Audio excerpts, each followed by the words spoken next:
ยบปานแม่ทนทุกข์ทนทรมานเริ่มแต่ตั้งครรภ์จนฮอดวันกำเนิดเกิดมาแม่เพียรเลี้ยงดูตุ้มตอมถนอมกอมเคียงลูกดังแก้วตาแม่ปกป้องกันภัยนานาแม้แต่ชีวายอมสละเพื่อลูกผูกพันบางทีแม่ลงท้ายด่าว่าดังด้วยเจตนาหวังใจตั้งก่อสร้างทั้งนั้นอยากให้ได้ดีเป็นสี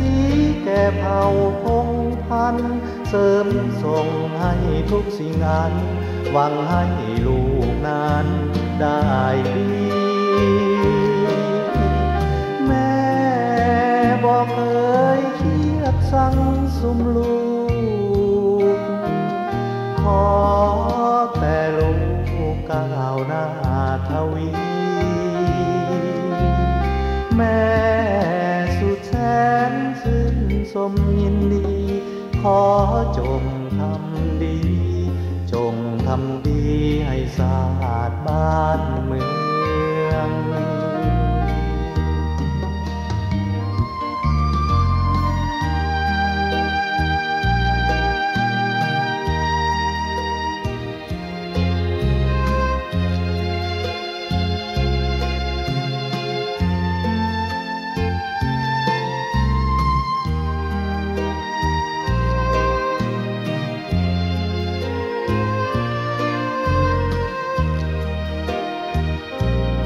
บางที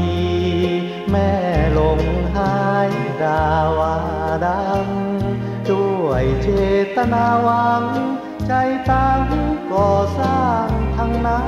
นอยากให้ได้ดีเป็นสีแก่เผ่าพงพันธุ์เสริมส่งให้ทุกสิ่งอันหวังให้ลูกนั้นได้ดีแม่บอกเคยเครียดสั่งสุมลูก